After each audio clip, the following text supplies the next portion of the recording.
Hello, I'm Rob Rebein, Interim Dean of the IU School of Liberal Arts, and it gives me great pleasure to welcome you to this morning's presentation of the IU Bicentennial Medal to Dr. Robert G. Barrows, Emeritus Professor of History and former Chair of the History Department in the School of Liberal Arts. I'll be serving as the MC of today's event, and I'm honored that we could join together in this special way to celebrate Bob and his career. Bob Barrows has made outstanding contributions to the understanding of Indiana's history through his publications, his teaching, and his service.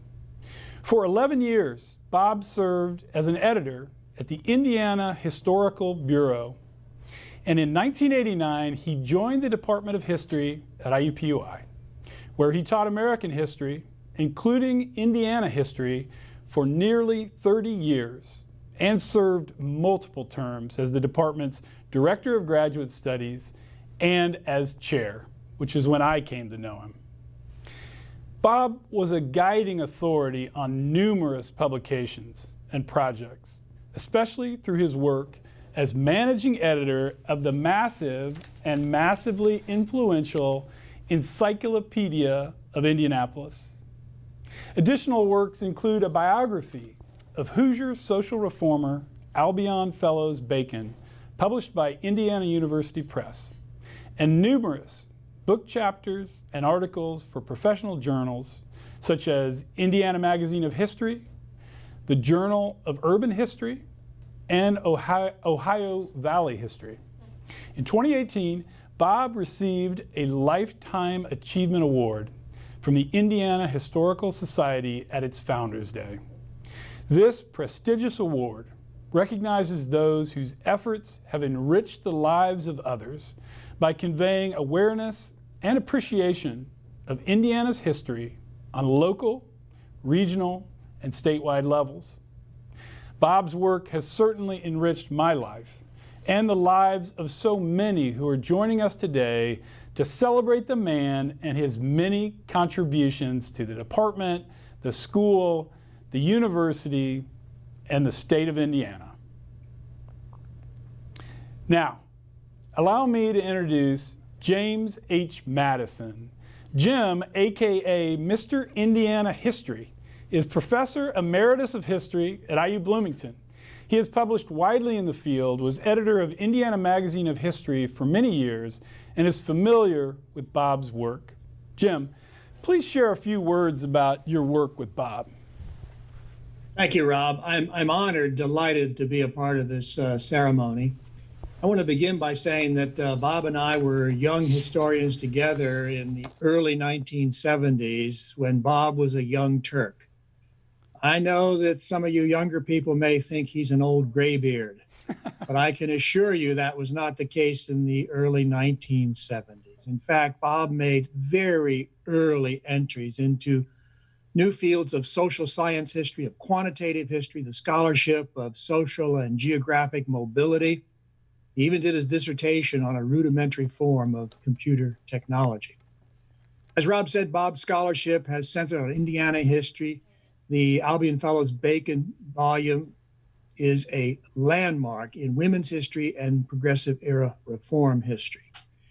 I especially like his work on Lockfield Gardens, part of a larger studies of Indianapolis history that includes that magisterial Encyclopedia of Indianapolis, a team project, but Bob was the managing editor, the driver of that massive enterprise.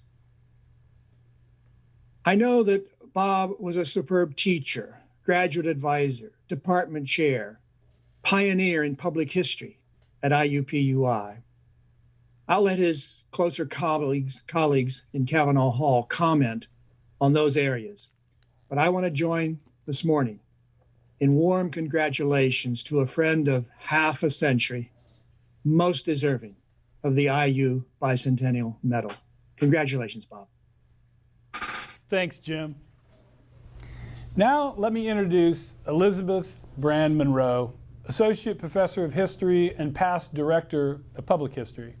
Liz has recorded a video message honoring Bob and his achievements, and we would like to play that for you now. I could talk today about Bob Barrows' academic subjects and his editorial skills, but I'll leave that to others. I'm going to talk about Bob and Lee Darby, his wife, and chocolate. I met Bob in 1989 when both of us began to work for Polis on a project to produce the Encyclopedia of Indianapolis. Bob was the managing editor, and I was in charge of the built environment essay and all entries related to the built environment.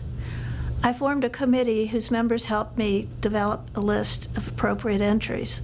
We held meetings in a conference room in Cavanaugh on Thursdays at 4, every other week for several months. Since the members were donating their time and expertise and paying to park, I brought Cokes and brownies. Enter Bob.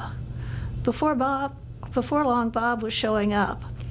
As the meetings broke up, he would visit with the guests and then find what became known as built environment brownies. About 1995, with the encyclopedia finished, we were both in the history department working together, running the graduate program. Bob was the director. I directed the public history program. We did that with occasional sabbaticals for more than 10 years. But in 2003, calamity struck my world. Bob and Lee came to the rescue. The fire chief in Zionsville called me on a research trip in Virginia to say my house was on fire and to get home quickly, and in the meantime to appoint an agent and arrange to have the house boarded up. I was 600 miles away, and it was 6 a.m. I packed and started driving. 600 miles later, as the sun was setting, I drove up a side street in Zionsville and could see that there were lights on in my house. And Bob and Lee were sitting on the front porch, trying to salvage the books that the firemen had thrown out in the yard. The books were wet, some were charred, but Bob and Lee knew to fan out the pages, set the books upright, and let them dry slowly. They knew I valued books highly and did their best.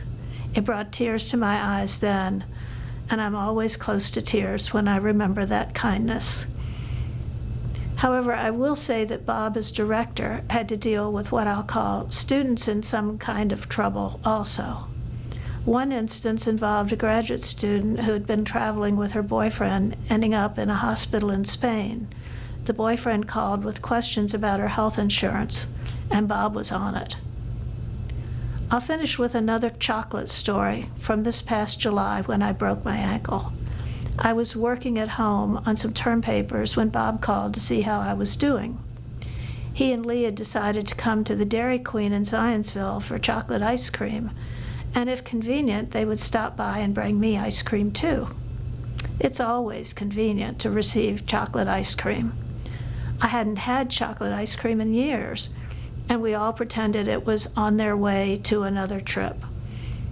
I also believe that Bob and Lee have no doubt spread the kindness and maybe even the chocolate ice cream to other members of the history faculty and the IUPUI community. I can vouch for 30 years of that form of friendship myself. Thanks, Liz. Now let me introduce Phil Scarpino, Professor of History and Director of the Graduate Program in Public History. Phil, would you please share a few words with us about our honored guest? I can do that. Bob, congratulations. I've got some things I wrote down here in case I choked and forgot what I wanted to say. But I want to begin by saying that I've known Bob for a long time. I knew him when he was at the Historical Bureau, when he came to join the department. And it's just been a pleasure to work with him for all these years. So, here's what I want to say. I don't know how many of you know this, but Bob was a mountain climber, right? He climbed in the Tetons, which some of you may know are a formidable and wildly beautiful mountain range, mostly in Wyoming, and not a place for the faint of heart. You know, mountain climbing takes courage, it takes intelligence, hard work, determination, and persistence and commitment for a sustained period until you achieve your goal, which in this case was summiting the peak. Bob also never bragged about his accomplishments. And as I thought about Bob and climbing mountains, it occurred to me that those same qualities are what he brought to his professional life, that account for his tremendous accomplishments over several decades: modesty, hard work, intelligence, determination, persistence, and commitment. As a scholar, Bob had an impressive body of work on Indiana history. In fact, the two current leaders of the field of Indiana history are on the program today. Jim Madison is speaking and Bob Barrows is being honored. Bob brought these same qualities to his huge body of service to the community and to the university and to the department. I had Merle Ilg send me a copy of Bob's resume, and his list of community service just goes on and on and on and on. And he never talked about it, he just did it, right? And finally, he brought these same qualities to his teaching. As a teacher, Bob was a star. You know, he won a trustee teaching award. On top of that, he served on countless master's thesis committees for public history students. So I thought, how am I going to wrap this up? And I thought maybe just a couple of quick stories about Bob. A number of years ago, several of the female graduate students pulled me aside before Bob's seminar and said, tonight, we're going to make Bob blush. And I looked at him and said, that doesn't sound very professional, but go for it, have fun. And apparently they did it. I never asked them exactly what they said to make him blush, but they did it. Bob is also known for his limited interest in food. I mean, he has a narrow range of what he'll eat. And how's that for a nice way to put it? So we were at a meeting in Toronto one time, and I talked him into going to an ethnic restaurant. And the way I did it is I said, Bob, every restaurant in the world has plain hamburgers on the menu. And so he came along, and it turned out they didn't. And so Bob's dinner that night was a bowl of, as I recall, was a bowl of white rice and a bottle of beer. And he never complained. He never said, come on, Scarpino, what'd you do to me? He was just Bob, just nice, and went along with the conversation and the fellowship. So Bob, congratulations. Just really an honor to have a chance to speak on your behalf. And it's just been a pleasure to work with you all these years. Thank you, Phil. Now let me introduce Amanda Cook, a former graduate student and teaching assistant in history department. Amanda, could you please share a few words about Bob's efforts to help students? Yes, I would be pleased to share with that. I did my master's degree in history at IUPUI, and I graduated 10 years ago. And I had taken a couple classes with Dr. Barrows, which I just can't call him Bob. He's always Dr. Barrows to me. But it was time to select my thesis topic and an advisor, and I selected an Indianapolis topic. So naturally, the perfect advisor would be Dr. Barrows. And I recall going to his office with a little nervousness, and I sat and I laid out my project. And then I asked a bit sheepishly, Dr. Barrows, would you be my thesis advisor? And I'll never forget his reaction. He just sighed. And he kind of slumped over in his chair. And I knew exactly what that sign meant. It meant I'm chair of the history department, I'm busy, I get constant requests from students to read theses or advise theses, and I don't really have the time. But after he sighed and he sat up again, he said yes. And he did serve as my thesis advisor. And he followed through on that commitment. If I emailed him, he responded. If I needed to meet to talk about my project, he was always available to talk to me. And when I sent him chapter drafts, I got them back with many, many, many comments, both substantive and grammatical. And all of Dr. Barrows' students know he was an editor previously. And so if you submitted a paper to him, the full force of his editorial attention came down on your feeble prose, and you would receive so many marks and lots of red markings, but it was so valuable to me. And now that I teach myself, I know that giving someone that sort of attention and that sort of in-depth editing is extremely time-consuming, and it's a lot of work, but it is tremendously helpful for those of us who are developing as writers. I not only got to see him as a wonderful thesis advisor, but I served as a teaching assistant for Dr. Barrows. So I got to observe him in the classroom teaching the U.S. History Survey to mainly freshmen and sophomores. And I heard many lectures which were always organized and thoughtful and methodical, but they were interspersed with some wry humor. And he also did a great job of connecting things to Indianapolis places a lot of the students had been and recognized, and he could connect bigger things in history that we were talking about with everyday places that his students knew about. So it really made history come alive for those students more and more. So as Dr. Barrows taught, and in all aspects of his teaching, he cared for his students, and we knew that he cared about us very much. And his time and patience and investment certainly made me a better historian and a better writer. So I want to say, from all your students, thank you, Dr. Barrows, for your investment in us, and congratulations. Thank you. Thanks, Amanda, for those wonderful comments about Dr. Barrows' teaching and his editing. Now welcome Jason Lantzer, Assistant Director of the Butler University's Honors Program and a former graduate student of Bob's. Jason, could you please share a little bit about your time with Dr. Barrows? Absolutely. First of all, Bob, congratulations. This is wonderful to get to be a part of and to see so many old friends and colleagues, and brought back a lot of memories when I was asked to be a part of this. And so I'll start with one of those. I picked it up, and a voice on the other end said, "This is Bob Barrows at IUPUI." And I said, "Hello." He said, "Jason, I need to ask you a question. Are we too late?" I had applied to the master's program in history at IUPUI earlier that year. I hadn't heard anything. I had accepted an offer to go someplace else.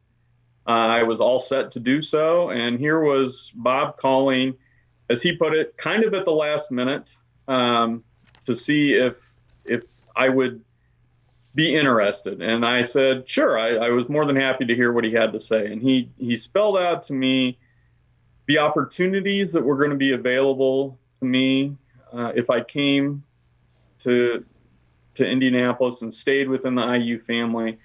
And I said, yes. And within the next week, I had contacted the other institution I thought I was going to. I made arrangements to come up and meet with Bob, I think on a Friday afternoon. And the next thing I knew, I was looking for an apartment in Indianapolis.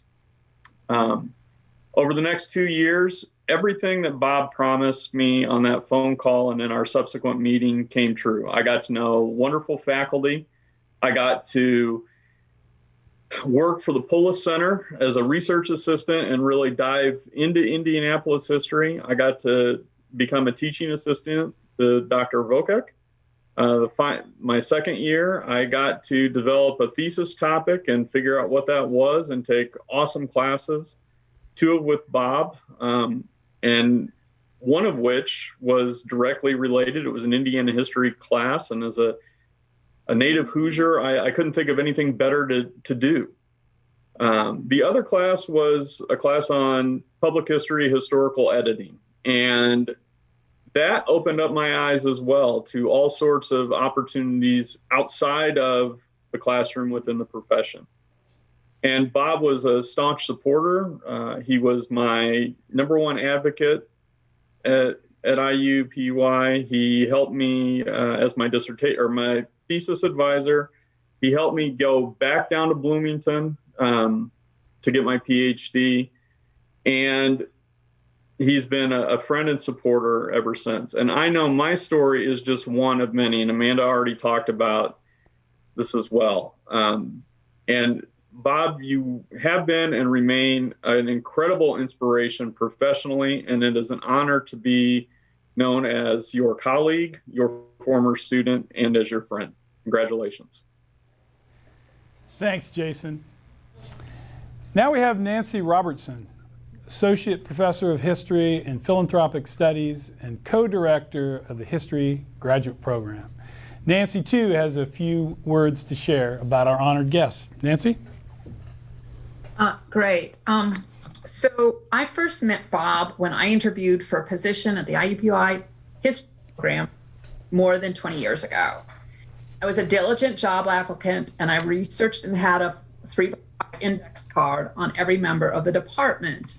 And I knew that Bob had written a thesis on Indianapolis and was co-editor of the encyclopedia. At my presentation, he introduced himself when he asked a question, and I was very nervous, and I blurted it out, and I said, "Oh, you're the person who knows Indianapolis." To which Bob replied in a bemused tone, "Well, you're the person who knows Bob Barrows." That interchange set the stage for a more than 20-year relationship rooted in our shared history and social history, and here, and also my increasing appreciation for the history of Indianapolis. I've been asked to speak about Bob's contribution to the graduate program here at Indianapolis. You've heard from former students, both Amanda and Jason, and I want to speak more generally to put those contributions into a larger context. Bob served as the Director of Graduate Studies from 1995 to 2000 and from 2001 to 2005. He stepped down from that position to serve as chair of the department. He continued to mentor graduate students, and he has continued to do that even in retirement. When I took over as Director of Graduate Studies in 2015, I set about documenting what our students had done, and I created a database of their theses. And what became evident was the role that Bob had played in building our graduate program into a flourishing one. Students, developing scholars can contribute to the scholarship of the field, especially with respect to Indiana and Indianapolis. Bob served on more than 60 theses committees, more than two-thirds actually of the master's theses that have happened at IUPUI history, and he chaired 18 of them and also served on doctoral committees for the School of Philanthropy. And I just dropped one of my pages of notes, sorry about that. Many of the topics related to his own research and teaching interests: the New Deal in Indianapolis, female reformers in Indiana, Indiana politics, but he also supported projects on basketball. Of course, it is Indiana. The All-American Girls Professional Baseball League, Irish immigrants, and even Mayor Joe Hogsett's work on the 1988 gubernatorial challenge. It was an honor to work with Bob, and I learned a lot from him on how to mentor the next generation of historians. I want to make an additional notice of Bob's contribution. You've heard about his book, Albion Fellows Bacon, Indiana's Municipal Housekeeper. That book is important not just because of the attention it puts on Albion, but because it provides a model on how to make a case for the significance of one's project. I routinely assign his introduction to graduate students to help them see how to make the case for why their seemingly narrow project has greater significance. Bob pointed out in his introduction that when historians focus only on larger cities, they ignore the fact that more urban dwellers lived in cities with populations smaller than 100,000, and Bob would have that grammatically correct. I don't. He wrote, although often overlooked, Dayton, Terre Haute, Peoria, and the like were as representative of the nation's urban experience as were the more frequently examined cities of New York, Philadelphia, and Chicago. He went on to say that an emphasis on high-profile women like Jane Addams has obscured the hard work and valuable contributions of scores of second-tier reformers. More than 100 years ago, Mayor Charles Bookwalter laid the cornerstone for the old City Hall. And on the cornerstone is the inscription, "I am myself a citizen of no mean city." In these heated times, that phrase, "no mean city," has been a call for civility and kindness, that Indianapolis is friendly and welcoming. But Butler quoted the Apostle Paul. He meant that Indianapolis was not small or insignificant. It was a noteworthy place. Commitment to place evident in Bob's scholarship and lives on in the history, both academic and public, that his former students have produced. Students studying history at IUPUI were and are in no mean program, in all meanings of the phrase, thanks in large part to Bob Barrows. Congratulations on this well-deserved honor. It's been a privilege to work with you. Thank you. Thank you, Nancy. Now let me introduce Kevin Cramer.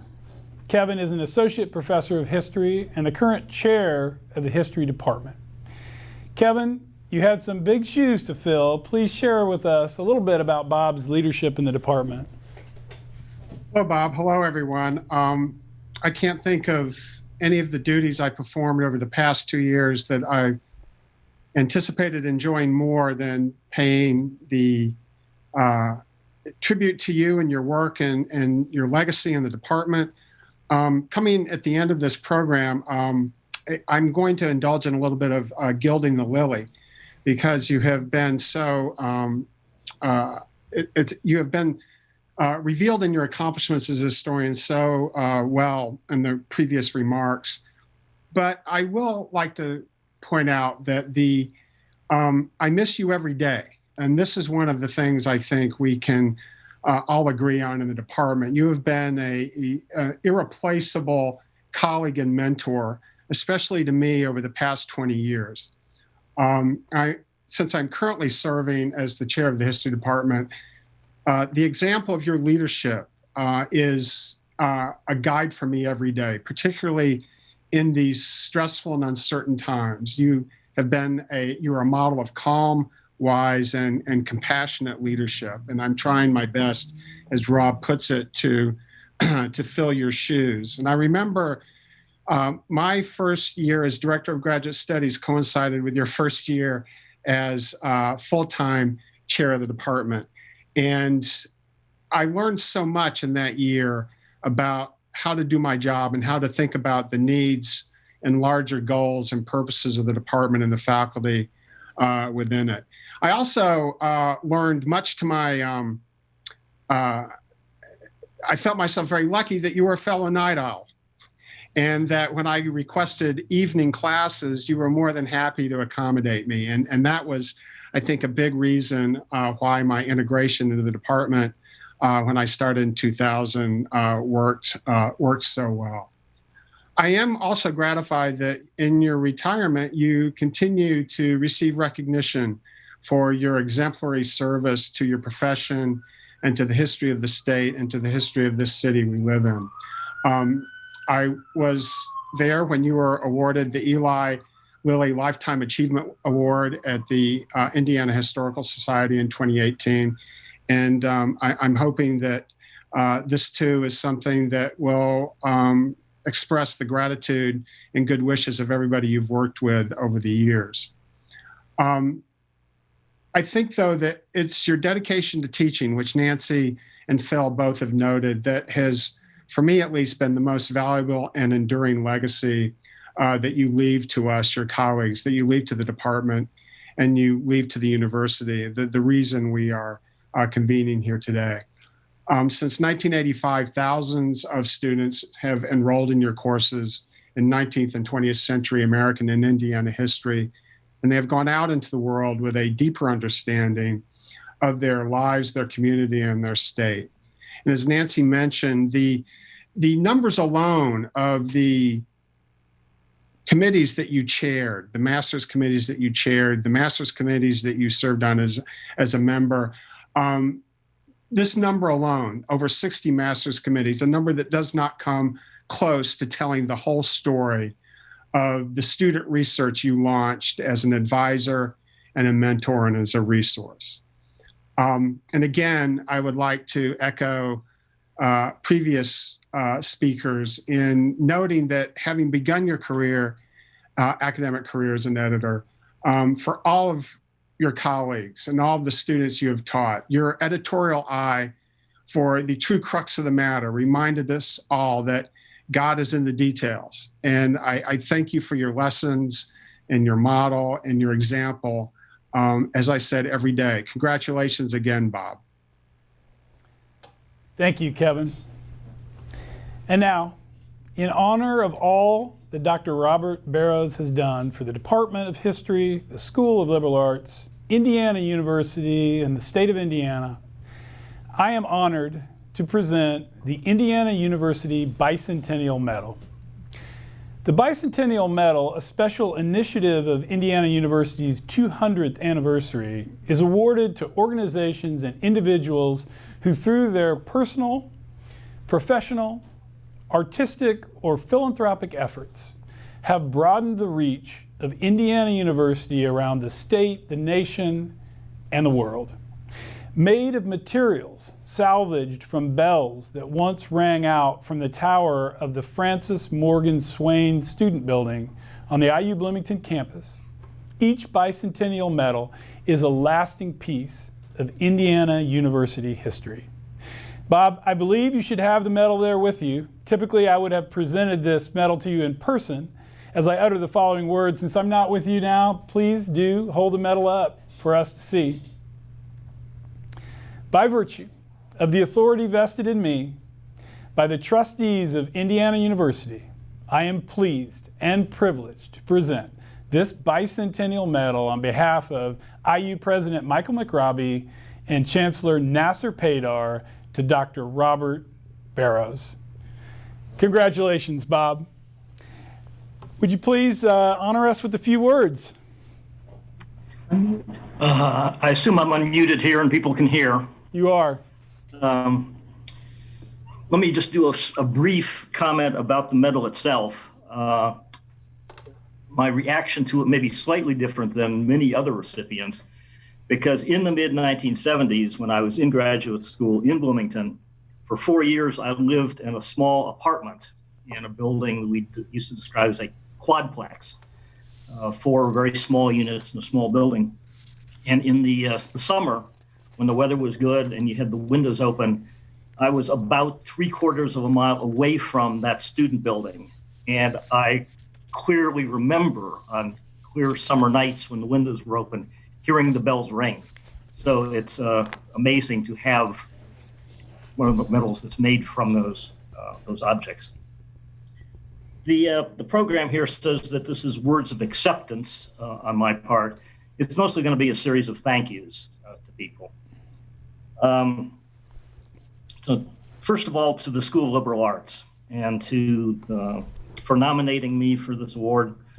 I know there's a lot of administrative and staff time involved in such things, and I'm grateful for all of your efforts in this regard. Particular thanks to Dean Rebein for a very generous letter that accompanied the medal and certificate. And thanks to Liz Goodfellow and Merle Ilg for arranging this virtual presentation. I'm still getting accustomed to Zoom. When I retired, Zoom was not a thing. And it's been sort of an adjustment these last few months. I told Liz Goodfellow that to the extent that my nomination was based on my work in Indiana history, that there was no one better to invite to be part of this presentation than Jim Madison. Jim, as he noted, and I have been friends for a very long time. He's been a friend and a mentor ever since graduate school days in the mid-1970s. In my biography of Albion Bacon, which was published as part of a series that Jim was a general editor on, I thanked him for having always been supportive of my scholarship and my career. And I note that I wrote that statement over 20 years ago. And as you can see by today's events, it's still true. So thank you, Jim. For about a decade, starting in the mid-1990s, Phil Scarpino was the department chair, Liz Monroe was the director of public history, and I was the director of graduate studies. We had a pretty good run. Not sure I'm going to call it the golden age, but I think we collectively established a solid foundation for the department's graduate program, which we have been able to build upon, or the department has been able to build upon. You have been able to build upon ever since. Liz had budgetary experience in a previous life where she came to IUPUI. So the two of us often joked that in terms of our graduate program, she handled the money and I handled the rules. And that was more or less true, but it worked. I think it worked for all of us. Nancy Robertson, in her time or times as director of graduate studies, has done a remarkable job helping students who had essentially dropped out of the program to revalidate courses to ultimately complete their degree. And I know how much work that takes. She was a lot more patient at that than I ever was. To use a word that's kind of in vogue right now, Nancy has always been very empathetic towards students. I will say as well about Nancy, she is remarkable in another sense in that she just sees things all the time that are of interest to students, of interest to colleagues, of interest to people around the campus. And she's constantly sending out information. She's constantly resending things by email. If it weren't for Nancy Robertson, I suspect that my email inbox would be about, 25% less full on any given week. But I appreciate that effort, and I think other people do as well. I'm grateful for Kevin Cramer's comments a few minutes ago. I'm also grateful to him for teaching me how to pronounce Porsche, for introducing me to Emeriti bourbon, even though we can't get it anymore, and for putting up with my dropping by his office occasionally these days to catch up or to reminisce about the old days, and also to commiserate about his being department chair. I'm delighted that Amanda and Jason were able to participate today. In addition to it simply being good to see them again, it's been a couple of years for both of you. It's nice that they were able to represent the students on whose thesis committees I served. As you've heard, there were a lot of them. And I must say, I did not set out to serve, to set a record of service on thesis committees.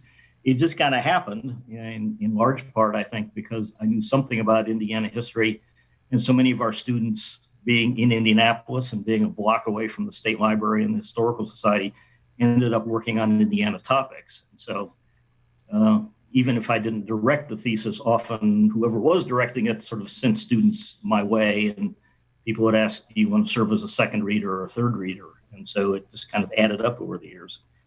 But it's work that I mostly enjoyed and do take a lot of pride in, to the extent that I did work personally in Indiana history. I also feel that I've been able to direct a lot of students into that field as well.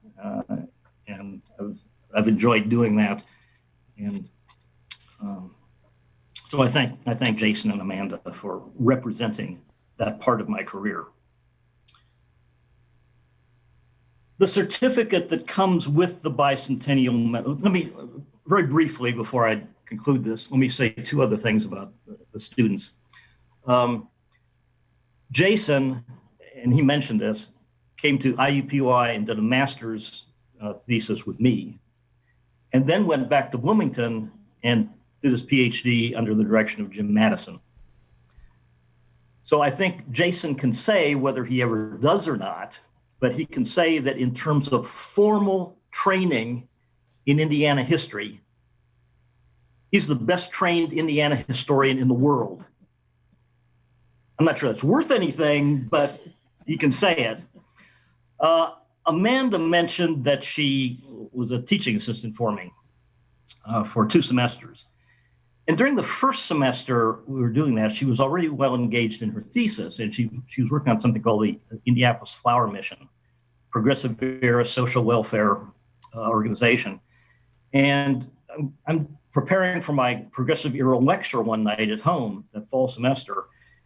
And it occurred to me that, oh, well, maybe we could use the Flower Mission as a little local example. Maybe I could just ask Amanda to talk a bit about her work in class tomorrow. And I hadn't given her a heads up about this. It just sort of occurred to me that night as I was getting ready for the next day. And so she gets to class about 5 minutes before it starts. And I said, hey, would you be interested in talking about the Flower Mission? And she said, oh, yeah, sure, of course. And, I because I hadn't given her any notice. She didn't have any notes. This is just going to be extemporaneous. And I sort of thought, well, she'll do this for a couple of minutes. And yeah, I haven't given her much warning, so she's likely to be a little nervous about it and so on. Well, so I cue her up for the class, and she gets up there and she takes over the class for 7 or 8 minutes. And I'm thinking, wow, this was good. Very comfortable up there, very fluid, thoughtful. What a wonderful presentation.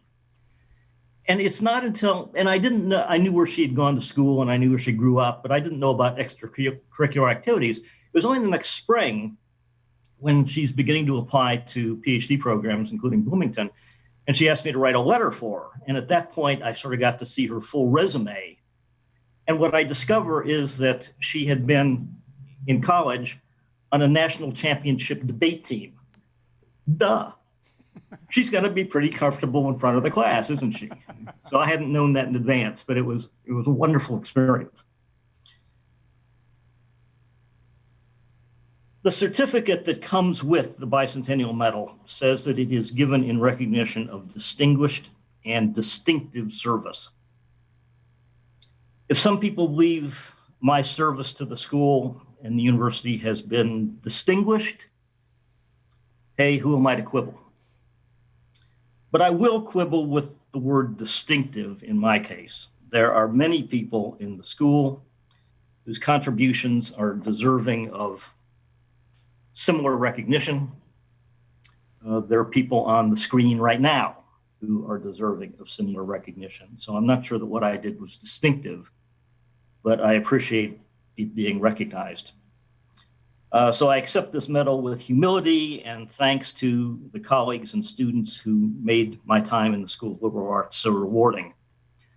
A last comment, which I don't have written down here, but I'll do this extemporaneously as well. Some of you who were at my retirement ceremony remember that I mentioned that I had been Director of Graduate Studies for 10 years, Chair of the department for 16 years, during which time I spent a whole lot of Saturdays in Kavanaugh Hall. And that means I was not spending them at home with Lee Darby, who was always supportive of what I did, is sitting around the corner. Right now, she didn't want to be on screen today, but she's been listening to all this and is about as choked up as I am. So thank you. I appreciate it.